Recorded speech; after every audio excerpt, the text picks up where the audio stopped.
What is going on, my friends? Welcome back to the Locks DFS NBA breakdown video for Friday, December 13th. We are winding through December. It's going quick. We are going to be breaking down this 9-game NBA slate today. I am Christian Hardy. I am by Hardy on Twitter, and I am by Hardy on DraftKings. And I'm excited to get into this slate. Don't hit me with a follow there on Twitter. And I am from locksdfs.com, provider of DFS content. If you guys are new to the channel, we provide content for NBA, NFL, and college football when it comes around. Thank you guys so much for tuning in, and be sure to hit that subscribe button, hit that like button. It helps out a lot. But if you do both of those things and you comment on this video with your favorite play of the day, or any comment, honestly, you will be entered to win a free season pass from locksdfs.com. We will give that away on the Thursday night football preview videos, so be sure to check that out. See if you won, if you left a comment. Also, wanted to mention that we are sponsored by PrizePicks for this video, and I'll talk about a few props right now to go off the top. But before we do that, I wanted to remind you guys that you can get a pretty solid deal over here at PrizePicks. When you deposit using code LOCKS, you get a 25% match, and a 25% match meaning that if you deposit $100, you get $25 for free. All you have to do is roll over your money once, and it will be straight cash into your account. It'll be in your account, but you won't be able to withdraw unless you roll it over. Just 1x, you just have to roll it over one time. You get a free pick two flex to win $25, and you'll get and that's for everyone. If you haven't played there in over a month, if you're a returning person who's used code LOCKS, you can do that again and let them know that you want the free 25%, free 2-pick flex, and you'll get that deal from them. So no rollover on that. Pretty sick, cool website with a lot of edge on these picks. So let me go ahead and refresh to make sure that these lines haven't changed as I'm recording this. Okay, great, they haven't. I was thinking that this Jonas line might get bet up. That's the most obvious line on this slate today by a lot. I mean, you can project him for closer to like 38, 39 fantasy points on FanDuel with no John Morant. We'll talk about more of him later, but he's a solid pick for me today. I don't mind this Terry Rozier line. I think this is a little bit low on Terry Rozier, but I don't think it's like awesome. D'Angelo Russell seems low to me personally. I just think that he's going to get so much usage today. I know it's a tough matchup, but I think he's going to have to shoot a ton.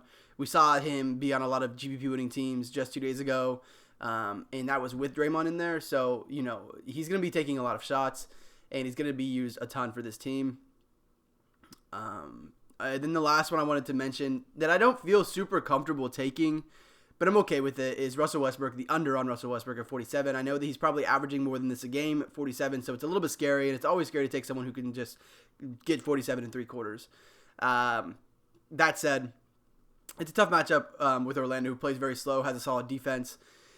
Don't expect a lot of points to be scored in this game. I mean, even if we're going over to Vegas, they have a 113.5 team total, which isn't great for them. I do think that they dictate the pace of this game a decent amount, but I think that he's a pretty solid under bet there for me as well. So, yeah, that'll pretty much do it for my favorite prize picks on this slate. And of course, you can do more of your own takes on there as well. A lot of those lines are beatable. So, okay, let's go ahead and start with this slate, starting with the Los Angeles Clippers, who have ruled out. So let's just go over to the total real quick, where it's 231. It's the highest on the slate. It's off the screen right here, but it's at 231, and it'll be it's the highest total on the slate. They're going to be missing Lou Williams and Patrick Beverley, two of their biggest rotation guards. Lou playing, last 10 days, 28 minutes a game. Patrick Beverley last 10 days playing 28 minutes a game. That's going to open up 56 minutes on this team, and there are going to be guys that definitely are going to come up off that. But of course, the biggest come up is going to be Kawhi Leonard and Paul George. Of course, they are priced up, but this is such a good spot where I would have been interested in either of these guys. Now with no Lou and no Bev, I think you can play both of them together in this spot. To be honest with you, I think they can both get there. They can both get to 50. I think with no problem in this game. It should be a pretty competitive game. It's going to be a pace up for them. Like they definitely can get there in this game. And Kawhi is just so productive with no Pat Beverley on the court, with no Lou Williams on the court. He's been like an insane producer. It's in a pretty small sample, but those two are both awesome plays. They're cash plays, they're GPP plays. I will probably be interested a little bit more in the one that's lesser owned. Kawhi's more productive, but Paul George will likely play a few more minutes. So Kawhi's more productive point per minute wise. And then going to the guards. So, of course, those 56 minutes are going to open up minutes for guys. Kawhi and George might be pushed to their limits in terms of minutes, so they could play 34 and 36 instead of like 34 and 32. But really, you're going to see the bulk of the minutes go to these guys down here. Derek Walton Jr., Rodney McGruder. He's going to be on a minutes limit today, 20 minutes limit for Rodney McGruder. It could end up being that none of these guys really busted out, But depending on the starting lineup, like if McGruder isn't starting, he's coming off the bench on that minutes limit, I'm going to have interest in who does start for them. So look for Derek Walton Jr., look for Terrence Mann, look for possibly Jerome Robinson. Any of these guys, if they are starting, besides maybe Rodney McGruder, because he has that 20 minutes limit. What was that quote right there? We'll play a little bit, not a lot. Yeah, I mean, he's going to be under 20 minutes in this game. So scratch off Rodney McGruder. I don't think he's going to start. I think he's going to come off the bench and not play very much. He's coming off an injury. So Terrence Mann, Robinson, Derek Walton also coming off an injury, but a minor one. Not really too worried about him. But these are the two healthy guys here, and the ones that, as of now, I think are the most likely to start. And if they feel comfortable with Terrence Mann, I don't think they feel comfortable with Terrence Mann at the one, though. So maybe Derek Walton does draw the start there, in which case he'd be a solid play, unless we hear about a minutes limit on him. Don't mind a shot on Zubac as well, like I said. Highest total of the day. He's a little bit priced up, but he'll see a little bit of extra usage, a few extra rebounds with no Pat Bev, no Lou Will. But it's tough to kind of get upside out of him when he's only playing 24 minutes at most. Going to Minnesota, I do like Cat and Wiggins both in the highest total on the slate, both going to be interested in me. I like Wiggins at much lower ownership than Cat right now because the price on Cat is great. I mean, there's no doubt he's a cash play. You can play him, no problem.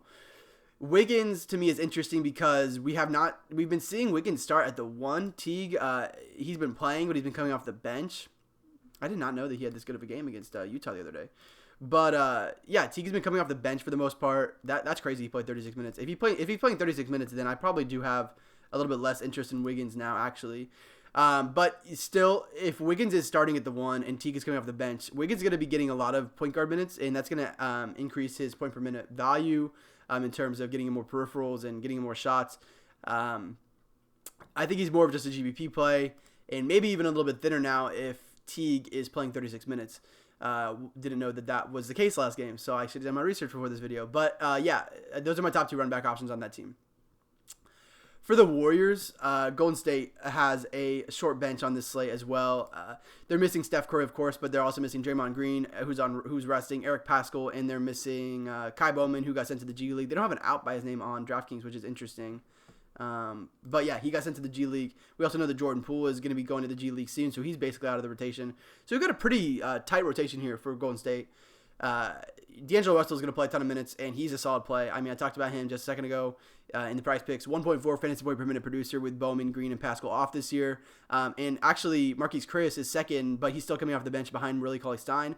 In this game, with no Pascal, I think we could see Chris get a few extra minutes at the 4. And at under 4K, I don't think you're risking a lot here because I think Chris, per usual, is going to play I think he'll play 18 minutes on a usual game. He looked awesome versus New York and played in the overtime stint against New York. I think they're going to try to get him more minutes as, we at the beginning of the year, we knew that all these newer guys for Golden State, that Steve Kerr did not like these new guys. And I think Chris is starting to get into the flow of things. He's a solid player and should be playing more minutes than he was at the beginning of the year. So, but the biggest benefactor of no Draymond, no Pascal is going to be Omari Spellman, most likely. I think he could. I think he's probably the favorite to draw the start at the 4, unless we see them give Chris more 4 minutes. But I don't think they're wanting to play Chris at the 4. So I think they're going to give it to Omari Spellman at 3-1. He is going to look like an amazing value at that price. He is about a fantasy point per minute producer when he's on the floor. He's a little bit less than that, around 0.9 actually. But at 3.1K, looking at probably 24, possibly 26 minutes here. He is a fantastic value on this slate, and I think he's good for cash. I think he's great for GBPs because I'm not seeing a lot of ownership on him right now. We get the Pascal news pretty late, so maybe the ownership does come up on him. I guess I'd probably expect that to happen. And then going down through more injuries. Let me look at these prices real quick. Yeah, they're Utah's priced back up to a point where they're not great plays. The Memphis game is not on here. So, John Morant is out for Memphis. It's under my camera here, but John Morant is out for Memphis. Memphis was going to open up lots of Lots of usage for Jonas Valanciunas. Valanciunas is a 1.34 fantasy point per minute producer when Morant is off the floor, and it's in the biggest pace up that he could be in against the Bucks here. Of course, like I said, I guess I didn't say I did that the first time I was recording. The Bucks are actually pretty solid defending the paint, so that's a downtick for Valanciunas, but the pace is what's really going to matter here for Valanciunas against a team that is number 1 in pace. He is more expensive on FanDuel, but I love the PrizePicks number on him. I would take the over there, and I love him on DraftKings, where he should, I would assume, be extremely chalky at 6.5K with Morant ruled out.